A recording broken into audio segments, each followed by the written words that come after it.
बेटी नहीं होगी तो माँ की नमस्कार आदाब, मैं अजीम तांबोली, आप देख रहे YSR न्यूज़। मीरा भाईंदर शहर के पूर्व विधायक नरेंद्र मेहता द्वारा एक कार्यक्रम का आयोजन किया गया जिसका नाम दिया गया माँ बाप को भूलना नहीं। आपको बता दूं कि अश्विन जोशी गुजरात से मीरा भाईंदर शहर पधारे हैं। आज लोगों को उनके मधुर वाणी के साथ वो एक कविता सुनाएंगे, लोगों को प्रभावित करेंगे। क्या कहेंगे, आज हमारे साथ में खुद अश्विन जोशी जी मौजूद है। क्या कहेंगे सर? नमस्कार जी, मैं सभी दर्शकों से ये कहना चाहता हूँ कि नरेंद्र जी ने आज एक बहुत क्रांतिकारी प्रोग्राम का आयोजन किया है। सांप्रत समय की ये समस्या है कि लोग इसे जनरेशन गैप भी बोलते हैं कि आज के युवा बच्चों को माँ बाप अच्छे नहीं लगते। जैसे वनडे मैच के अंदर जैसे विज्ञापन आता है लोगों को अच्छा नहीं लगता है ना, तो उसी तरह बूढ़े माँ बाप घर में अच्छे नहीं लगते। तो मेरा कहना यह है, अगर विज्ञापन है तो मैच देखने को मिलता है, और ये बूढ़े माँ बाप है तो हमने दुनिया देखी है। तो माँ बाप क्या है, माँ क्या है, बाप क्या है, बहन क्या है, परिवार क्या है, वो पूरे परिवार का जो रिश्ता है एक दूसरे से, वो हम इस कार्यक्रम में बताने के लिए जा रहा है कि आजकल माँ बाप की परिस्थिति इतनी बदतर हो रही है कि खाने को नहीं देते हैं, माँ बाप के पास से सब कुछ ले लेते हैं। आप लोगों को पता होगा शायद, रेमंड मिल के जो सिंधानिया जी थे, उसने अपना सब कुछ दे दिया अपने बेटे को, तो किराए की कोठरी में रहने लगे। वो परिस्थिति आ गई। तो ये सभी लोगों से इस कार्यक्रम के माध्यम से हम कहते हैं बेटे भी अच्छे हैं, बेटे भी बुरे नहीं हैं, बेटी भी अच्छी है, बेटी भी बुरी नहीं है, माँ बाप भी अच्छे हैं। लेकिन बुढ़ापे में अगर माँ बाप का स्वभाव हम नहीं बदल सकते, अगर नंबर बढ़ता है जो चश्मा बदलते हैं, आँख नहीं बदलते, ये माँ बाप तो आँख है। अगर बुढ़ापे में थोड़ा बहुत उनका स्वभाव नहीं बदलता है तो हम उनको एडजस्ट करें। माँ बाप जब चले जाते हैं ना, तब पता चलता है कि माँ क्या होती है, बाप क्या होता है। और दोस्तों, इसी बात को लेकर, छोटे छोटे प्रसंगों को लेकर पूरा एक गाना है हमारे पुनीत महाराज का, भूलू भले बीजू बधू माँ बाप को न भूले।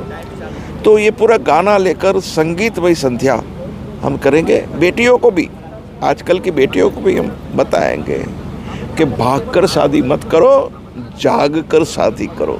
माँ बाप ने कितने संघर्ष से आपको पाला है, 25 साल का प्रेम दिया, उस 25 साल का प्रेम आप भूल जाते हैं और ऐसे लोगों के साथ चले जाते हैं कि जिनको आपने कभी देखा ना हो, जिसके साथ आपका कभी कोई परिचय ना हो।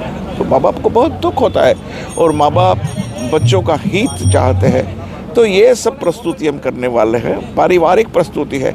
कई लोगों के आंखें भी भीगे भी, कई लोगों की व्यथा भी इस कार्यक्रम के माध्यम से हम पेश करेंगे। तो ये क्रांतिकारी कार्यक्रम है और ये कार्यक्रम नरेंद्र मेहता जी इनके पहले भी कर चुके हैं और वो बड़े संस्कृति की सेवा करते हैं। हमको बहुत अच्छा लगा कि ये कार्यक्रम दोबारा देने का हमको यह मौका मिला और मीरा भाईंदर के लोग हमको बहुत चाहते हैं, बहुत बड़ी संख्या में इस कार्यक्रम को सुनने के लिए पधारे हैं। और आप लोगों ने मेरे साथ जो बात की और मेरा जो मैसेज था ना, जो मैं तो शायद इधर 5,000 लोगों को सुनाता हूँ, लेकिन आपके माध्यम से आपने तो कितने लोगों को मेरे मैसेज पहुँचाया है। सैल्यूट है आपको और बस यही कार्य करता रहूँ मैं, ऐसा आपका सबका आशीर्वाद चाहता हूँ। जोशी जी, आज भी कई वृद्धाश्रम खुल रहे हैं नए, उस चीज़ को लेकर किस तरह का मैसेज देना चाहेंगे आप पेरेंट्स को या उन बच्चों को जो अपने माँ बाप को आश्रम में छोड़कर विदेश में अपनी ज़िंदगी गुजार रहे, आलीशान ज़िंदगी गुजार रहे हैं? देखिए, बात यह है कि आजकल वृद्धाश्रम था ही नहीं। वृद्धाश्रम किसके लिए था कि जिनके घर संतान नहीं है, बुढ़ापा आ गया है, तो उनको रहने की एक व्यवस्था, वो व्यवस्था को नाम दिया गया संस्था को वृद्धाश्रम। लेकिन आज लोग, आज के बच्चे उनका गलत इस्तेमाल करते हैं, गलत उपयोग करते हैं। तो मैं बच्चों को ये कहता हूँ, गुजराती में कहा जाता है कि पीपल पान खरंत हस्ती थी कुपलिया अम बीती तम विद से तेरी बापुलिया। आज अगर आपने आपके माँ बाप को वृद्धाश्रम में छोड़ा है तो कल जो समय आएगा, संतान से सेवा चाहो, संतान है सेवा करो, जेऊ करो एऊ भरो, भावना भूलशो नहीं। जैसी करनी वैसी करनी, आपके बच्चे भी शायद आपको कल वृद्धाश्रम में छोड़ आएंगे। तो एक मैं बात बताना चाहता हूँ कि एक बेटा, माँ बाप तो वृद्धाश्रम में रहते हैं फिर भी अपने बेटों का भला इच्छते हैं। तो बेटा वृद्धाश्रम में गया माँ को मिलने के लिए कि माँ को कुछ काम है। हाँ बेटा एक काम है, क्या? मेरे कमरे में एक पंखा डलवा देना। बेटा हंसने लगा कि माँ ऐसी अच्छी नहीं लगती थी, तुझे पंखा अच्छा नहीं, हवा तुझे अच्छी नहीं लगती हो, और तू कहता है कि मुझे कमरे में पंखा लगवा दे। माँ ऐसी क्यों बात कर रही है? कि बेटा मैं अपने लिए नहीं कह रहा हूँ, मैं तेरे भविष्य के लिए कह रहा हूँ। बोला माँ इसमें मेरा कौन सा भविष्य है? कि बेटा देख, तेरे घर में एसी है, गाड़ी में एसी है, ऑफिस में एसी है, तो एसी बिना तो रह ही नहीं सकता है बेटा। और जब तू मुझे वृद्धाश्रम में छोड़ने के लिए आ रहा था तब तेरा छोटा बेटा देख रहा था। कल न करे तेरा बेटा तुझे यही वृद्धाश्रम में आज छोड़ जाए यहाँ, और यही कमरे में तुझे रहना हो, तो ये पंखा तूने आज लगवाया है, वो पंखा तुझे उस वक्त काम आएगा बेटा। माँ तो वृद्धाश्रम में रहती है फिर भी अपने बच्चों का भला इच्छती है, चाहती है। तो मैं गुजारिश करता हूँ, करबद्ध प्रार्थना करता हूँ, सभी लोगों से निवेदन करता हूँ, माँ बाप के उपकार कभी नहीं हम चुका सके। तो माँ बाप है आपके पास, उनका आशीर्वाद ले लो, उनके पैर छू लो। घर से निकलते वक्त मूरत मत देखो, लेकिन अपनी माँ की सूरत देखकर निकला करो, आपके सब काम हो जाएंगे। ये थे अश्विन जोशी जी, जो गुजरात से मीरा भाईंदर शहर में आए। काफ़ी अच्छा उन्होंने संदेश दिया हमारे चैनल के माध्यम से। हम उम्मीद करते हैं कि ज़रूर लोग इससे कुछ ना कुछ सीख लेंगे। इस कार्यक्रम के संदर्भ में हमने आयोजक पूर्व विधायक नरेंद्र मेहता से भी बातचीत की। आइए जानते हैं उन्होंने क्या कहा।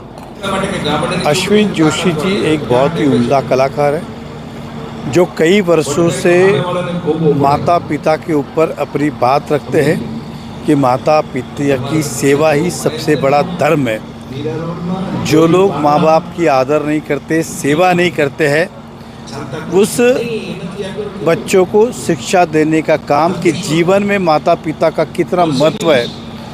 लोग आजकल डिजिटल इंटरनेट में खोते जा रहे, हमारी संस्कार, संस्कृति, परंपरा ये लोग भूलते जा रहे। ऐसे कार्यक्रमों के माध्यम से हमारा एकमात्र उद्देश्य है कि माता पिता का जीवन में महत्व क्या है, माता पिता की सेवा क्यों करनी चाहिए, माता पिता का हमारे जीवन में क्या योगदान है, ये इस कार्यक्रम के माध्यम से हम जागरूकता फैलाने का काम कर रहे। उसी निमित्त अश्विन जोशी से गुजरात के बड़े कलाकार आज से 9 साल पहले भी वो आए थे और आज वापस इस मीरा भाईंदर नगरी में आए।